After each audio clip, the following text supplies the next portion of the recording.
Blair, and welcome to all our listeners in Guyana and further afield.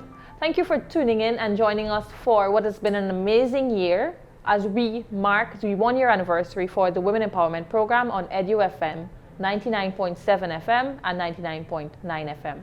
I am your host, Ramona Luti, and with me is my brilliant co-host, Martina Johnson. Today, we are having a discussion with none other than Lady Cherie Blair, founder of the Cherie Blair Foundation for Women in Business. So what is the Cherie Blair Foundation, you may ask? The Cherie Blair Foundation for Women is a non-profit organization that aims to empower women in business across the globe, and that includes right here in Guyana. It was founded in 2008 by Lady Cherie Blair, the wife of former Prime Minister in the UK, Tony Blair. Cherie Blair is also an advocate for women in the legal fraternity. She is a King's Counsel in the UK. The foundation has been actively involved in supporting women here in Guyana, and one of the key initiatives of the foundation is the Mentoring Women in Business program. In addition to mentoring, the Cherie Blair Foundation has also worked on improving access to finance for women entrepreneurs in Guyana. The foundation has partnered with local financial institutions to develop innovative financial products tailored to the needs of women-owned businesses. Furthermore, the foundation has collaborated with local organizations and government entities in Guyana to advocate for policies that promote gender equality and support women's economic empowerment. That means the foundation focuses on providing women with the skills, knowledge, and resources they need to succeed in business and to contribute to their local economies. Overall, the Cherie Blair Foundation for Women has made significant contributions to empowering women in business right here in Guyana. Through its Mentoring Women in Business program, access to finance initiatives, and advocacy efforts, the foundation has helped many women to overcome barriers and to achieve sustainable economic independence. All right, welcome Lady Blair. We are extremely happy to have you here on our program, especially as we mark the 1-year anniversary for the Women Empowerment Program on Edu FM. How are you finding Guyana? Our people, the weather, the food? Well, first of all, please call me Cherie, and I'm very much enjoying being in Guyana. If, however, I don't think the weather's quite like London, and therefore I'm finding it quite humid. But apart from that, the people, the food, and particularly the women that we're working with on the Cherie Blair Foundation for Women programs that we're operating here in Guyana, it's been such a wonderful experience. It always is for me to come and meet the fantastic women that we work with, including yourself. Thank you. I'm glad you're enjoying Guyana, at least you know the women. But the weather, you'll get accustomed to it in a few days, in another 2 days perhaps. I've been living here all my life and I'm not accustomed to it as yet. So. But I do gather that it's been particularly hot recently. It has. Yes, it's been warm this past week. Yes. So tell us, Cherie, why is it that women's empowerment is of such importance to you and the Cherie Blair Foundation? It's actually, women's empowerment should be important to everybody, because if women aren't able to reach their full potential, then we're never going to reach the Sustainable Development Goals in 2030. We cannot develop the world in the way we want to see it if we're ignoring the needs, the desires, the ambitions of 50% of the population. And sadly, across the world, women's voices are not heard, and women's dreams are disregarded, and the idea of what women can and cannot do is very ingrained in our society. And so the idea is to ensure that women can take back their power and shape their futures in the way that they want them to be. And what specific reason why is the Cherie Blair Foundation working in Guyana? Well, we have been very fortunate to come to Guyana in 2021. We've been here for 2 years now, at a time when there's been a huge transformation in Guyana, thanks of course to the discovery of oil. So this is a wonderful opportunity to ensure, as I know the government wants, that everybody in Guyana benefits from that oil money, and particularly to ensure that women get their chance to show what they can do when they're given opportunities. All right. You are an advocate for women, but it's not just women in business. You're also a barrister, a King's Counsel. When we look at your life's work and what you're doing in Guyana, how does that relate to your legal work as well as empowering women in Guyana? Well, it actually, to some extent, it's been the sort of theme of my life, if you like, being brought up as I was in Liverpool as the daughter of a single parent mother. So many of the women we work for, just the women I met yesterday, for example, Carlotta, when I went to visit her school, that she has a nursery and a day school, she's a single parent herself. And so from a very early age, I was very conscious both of the things that constrained women, and with my own mother's experience, and also how important it was for women to have their own independence, particularly their own independent income, so they didn't need to rely on a man, whether that was their husband, their father, their uncle, their sons even, who could then use that power to tell them what to do. So from the very early age, women's rights, women's empowerment has been very important to me. And as you say, I've been very lucky in my legal career to have been involved as a lawyer in some of those landmark cases. But then, of course, my husband suddenly becomes Prime Minister, and a whole new world, particularly a more international perspective, opened up. And as I travelled, as I did, and had that wonderful opportunity across the world, I realised that so many women across the world faced the similar struggles that my mother faced struggles that I faced coming into a man's world in the 1970s, when only 10% of the barristers were women. And I wanted to do something about that, and that's why I chose women's economic empowerment. As it turns out, it was a good choice, because when we look at the World Economic Forum's Global Gender Gap Report, and it examines women's progress, equality has made huge progress in education, in health, but when you look at political participation and you look at economic participation, the progress is not by any means as good, and the latest figures say it's going to be over 150 years before women reach the same level of opportunity as men in economic terms. And that's, to my mind, just not good enough. It's not even in my lifetime, it's not even in my daughter's lifetime. I've just had, 3 weeks ago, I had my third granddaughter, obviously not entirely my own work, but it's not even going to be in her lifetime, and that's unacceptable to me. And I know that we now know what we can do to really change that dynamic.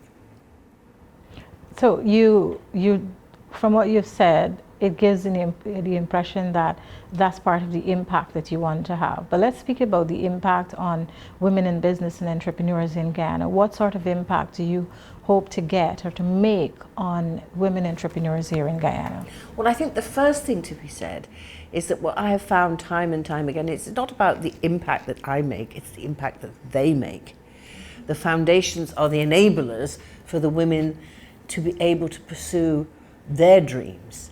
And so the programs that we provide are business training, access to business networks, and access to mentors. And through all that is our use of technology to help women really scale up their businesses. So it's been 2 years that we've been here in Guyana, 2 amazing years for Guyana and amazing years for us. And we've brought 3 programs here.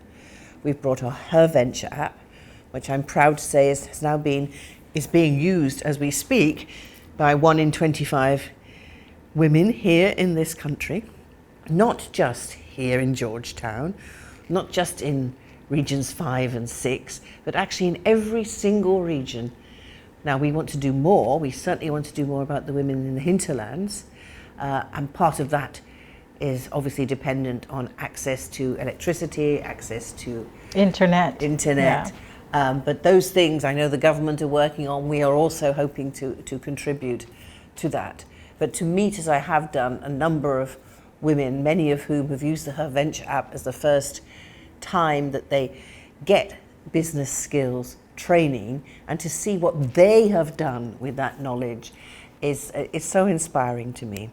One one of the women I met yesterday, Carlotta, who has this nursery and daycare centre, said that before she did both her venture, and she's also been on our Road to Growth program, which is an intensive 7 weeks program to help women grow their businesses. She said, before I was busy, but now I'm doing business. I like that. And I think like it's, that. yeah, I liked it too. That's why I said, could I borrow it from her? And I think that what we see so often is that, you know, women are very good at whatever it is. You're good at broadcasting, telling stories. Carlotta is good at education. Women are good at food businesses. Bibi, who we met yesterday, who's been on the Road to Growth program, she's actually started a construction business.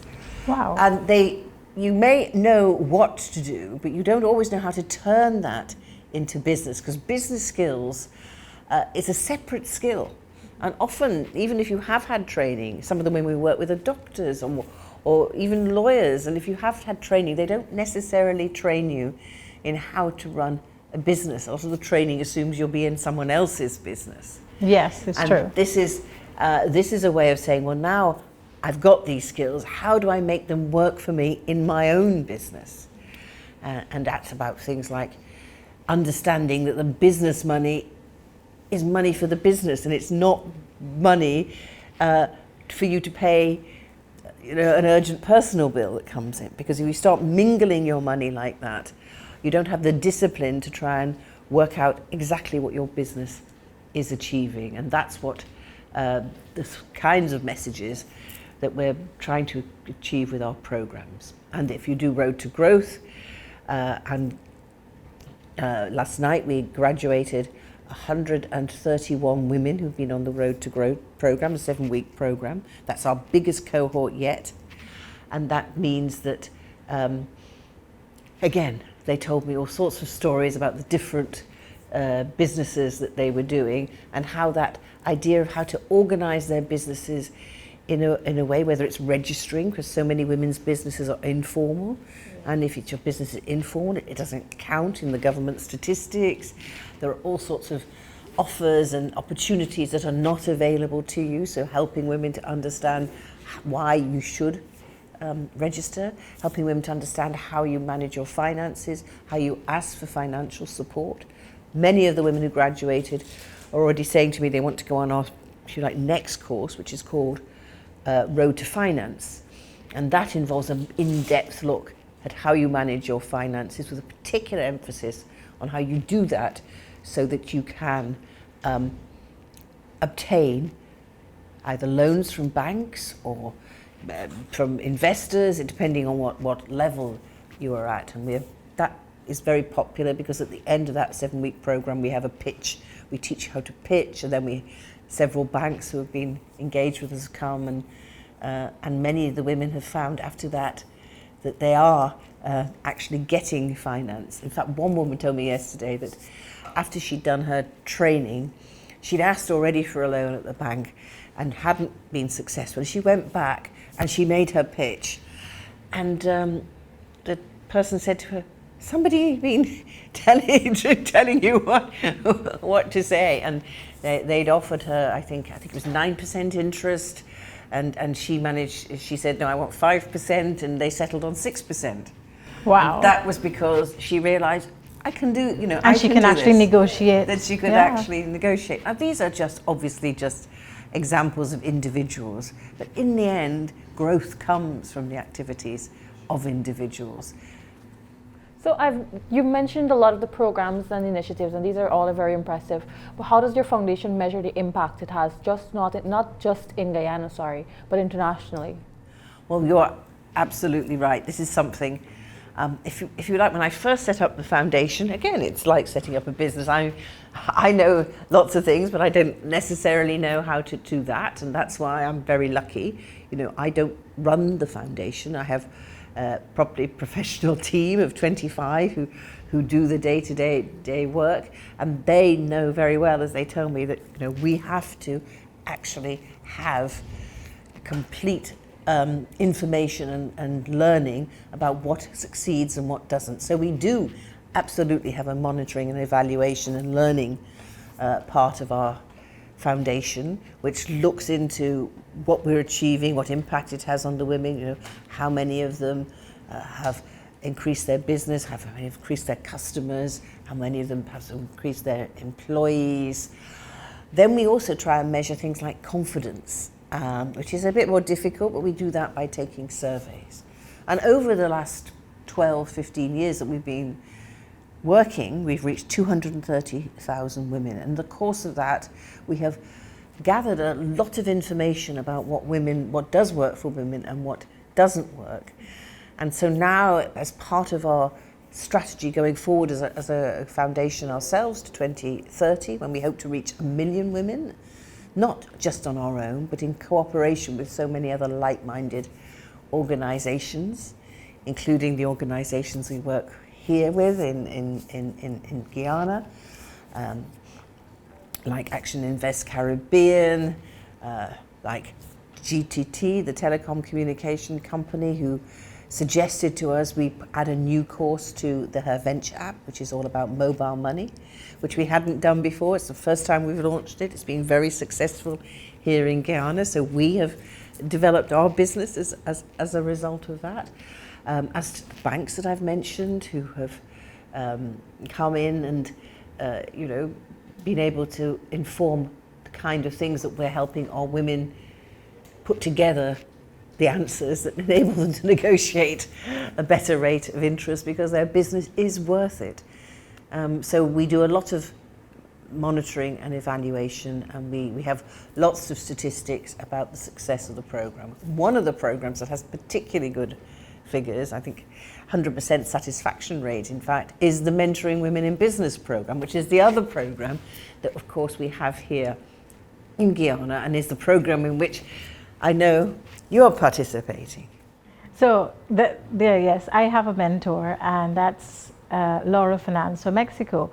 I started with her in May, and once we started going through the different layers and expectations, and she set those goals and I set my goals, I've already gotten 3 new clients. Oh, great. I've grown my income, and I am way ahead of our schedule to meet 10, because we were looking at 1 per month, but I've already got 3 in 1 month.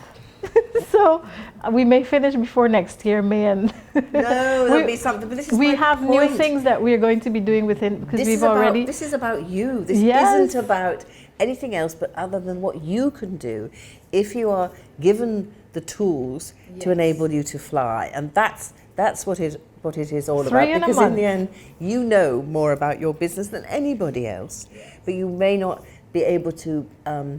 You may not have realized exactly how to use that knowledge to achieve your aims. And I love the mentoring program because you have a mentor for a whole year and you build up. Everyone always tells me the biggest thing about the mentoring program is that relationship.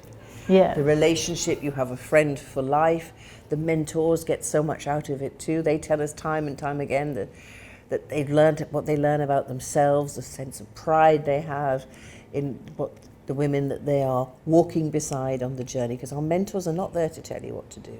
No. They are absolutely there to listen and to help you decide what the next step is. So I'm so glad you're enjoying that. And what we often find is that women like you who've been on the mentoring platform, when they get their certificate, because this is a European recognised program with a gold standard certificate, that they often then go on to mentor themselves. And we have very ambitious plans to make mentoring much more widely available over the internet here in the Caribbean. And that's the thing, because I'm connected with someone who's all the way in Mexico, and we're able to share experiences and knowledge, and she has brought a great sense of awareness. Even though I know my business, she has brought a greater sense from just having me talk about my business. Yep. And to do my elevator pitch and all these things. So it's been great. I know a lot of other women in Guyana who have benefited from it and who are working towards becoming mentors. So we want to thank you for that. But now, speaking about the benefits of that program and the sustainability of it, you just talked about expanding the mentors program, how are you going to go about measuring, okay, how many mentors you're going to need and how many can you actually provide? Well, it's an interesting question about how we get the mentors. So we have a number of ways. First of all, how do we get the mentees? We should start from there. One of the things that the foundation is absolutely passionate about is that we don't know what's right for Guyana. We know what we do well. We know how to use technology. We've developed programs that we know that work. But we have to have that local knowledge. So partnership is very much key for what we do. And using our local partners, we can then really tailor our programs for what is happening. Because obviously some things work everywhere, but other things need to be changed. Just take her venture, for example. We deliver that, for example, in Mexico in Spanish, in Africa, in Kenya, for example, in Kiswahili, in Indonesia, in the local language there, and in Vietnam, in Vietnamese. So we tweak our programs. So we get our mentees through local partners. So along with Action Invest Caribbean, who run our Road to Growth program with us, we also have mentee partners who are business organizations around Guyana who will identify women who would benefit from a mentor. They need obviously to have access to the internet, and they need to have a reasonable amount of business experience. So that's how we get our mentees. On the other hand, where do we get our mentors from? Well, for a long time, most of our mentors have come through our partners in corporate world, because we found many big employers. Bank of America, for example, PayPal is another example, Marsh & McLennan. My mentor is from PayPal. No, your mentor is from PayPal, isn't it? Yes. And you know, companies are always looking for career development opportunities for their employees. And some of the international employers we work with tell us that they love the mentoring program because it's actually something that wherever they are in the world, they can offer to all their employees. Well, actually, you have to have at least 7 years business experience to be a mentor. So, but that's the bottom line, and many of them use it as a leadership development program, because many people who are in a big corporate, you know, have many skills, but obviously specialization means they don't use them all. This way, it enables them to also brush up on some of the skills they've always had, but perhaps haven't used so much in the past. So a lot of our mentors come from those corporate partnerships, and we've been very fortunate in those. We've also had mentors given to us for people like the UNDP, some of the UN agencies, OECD, who have women business programs, and they offer a mentorship as part of that program. So that's another way. And then recently we've always from the beginning also asked for women and men, by the way. I should mention that 29% of our mentors are men who just want to volunteer because they want to give something back. They want a personal relationship, and it is a very personal relationship, and we ask them to give approximately 2 hours a month to that relationship. So we've had volunteers, and now we are finding people can actually self-fund, because it costs so much to support, so that the mentors will actually fund themselves, and they get accreditation as a qualified European recognised mentor. And then we have a scholarship fund which enables some of the women who've already been through our program as mentees to be able to become mentors, because they're supported by people who make donations to fund that experience for them. So we have many ways. We're always thinking of new ways of how to find mentors. But the mentees, we tend to rely on our local partners. Though people obviously do see on the internet that we have the program, and some people do self-refer. And there's a process that everyone has to go through. well, you know, you went through Yes. through that process. You can't, Filtering process, and they'll ask you, who do you want as your mentor? Do you prefer male or female? All sorts of questions. So you get to choose, in a sense, the specifics that you think would meet what you need. Yes. So, and for example, the partnership you're asked is great. what your requirements are. You know, are you looking for someone perhaps who has more financial experience? Yes. Are you looking for someone you want to improve your marketing skills? And we try then, and we ask similar questions of the mentors to establish what their skills are, and then we try and well, we have It's a perfect match. that's good. Yes, we're like best friends. No, well, we have an algorithm that does it, but we always, at the end of the day, also look at it. The people who run the mentoring platform, they look at it to make sure that it works. And if it doesn't gel, and we can also adjust that, as we do sometimes. Sometimes it doesn't gel, but amazingly, a lot of the time, it does. But I always say this is more than just a dating app. We're not, you know. It is not a dating app. Absolutely not a dating app. But that match, you know, but when you think about those dating apps, actually, It's probably the same the algorithm. algorithms work quite well, don't they? But that brings us to the next At least I think so. I have to tell you, I promise you, I've never been on a dating Yeah. app. Please tell my husband that when he comes next week. This just brings us to this interview. Before you get into that, so I must say that since we've been involved in the Women Empowerment Program as we mark a year, we've actually had a lot of inspirational women who have mentioned your program, specifically the Her Venture app, which we downloaded ourselves in studio and we talked about it. The app, when we went through, it basically helps you from scratch to start a business. So if you have no experience whatsoever, you get into the app and it teaches you exactly what it is you need, and it's pretty simple. We were very impressed by that. Well, I'm very pleased to hear you say that. And of course, there are different tracks. So if you already have a business, there's a different track for that. And there's a mobile money track. There's digital. There's how to use the internet to promote your business. But what I would say is that what we specialize in is women-centered training, because a lot of course, business training is offered in many ways, but our training is particularly geared to women, and that's in two ways. One is, you know, that having seen it, that the example's all about women entrepreneurs. Yes. And I think that says to women, entrepreneurship is for you. Yep. It's not just things that men do. And interestingly, men are not put off by that. And about 9% of our users are actually men.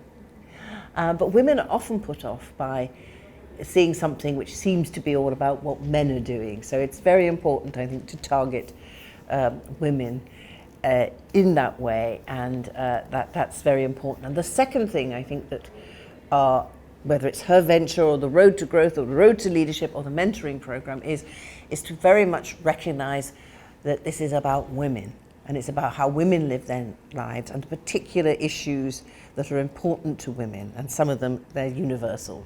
Childcare, work-life balance, social pressures, stereotypes about what women can and cannot do. We address those because this is the reality in which women make their way through life, and it's the reality in which women make their way through business. And if you ignore that, then you're not really addressing some of the reasons that hold them back. But I've got no doubt that the women that we work with are absolutely determined to make sure that they have their fair share of what the good things that are going to come to Guyana, thanks to this blessing that has been given to you with the discovery of oil. And I know that is going to be a blessing, and not, as it sometimes is, a curse. So as we wrap up the interview, we'd love to be here all day, and we know you've got a tight schedule, and we thank you for joining us, of course, on the Women Empowerment Program. Just tell us why you're here, the purpose of this meeting, and Meeting with women in business. meeting with women in business in Ghana. I'm here partly to attend the graduation ceremony yesterday, partly because I'm so excited about this project in particular, because we are delivering all our programs here, and I think in a small country like Guyana with 700 to 800,000 people, I think we can really demonstrate how empowering women can make a difference. I know that the government is committed to that. We were very fortunate yesterday. The First Lady came. She visited 2 of the businesses with me. She came to our graduation and made a speech last night. She came to the launch, and the Minister for Women and Social Affairs spoke today at our program that we had at the University of Guyana, and she too has been very, very supportive, and there's a real, I hope, joined up partnership here between the government, between business, whether it's ExxonMobil or GTT or the banks that we're working with, and then with the wider sector, including Action Invest Caribbean, our partners, our mentoring partners, coming together with cross partnerships across the different sectors can make a real difference.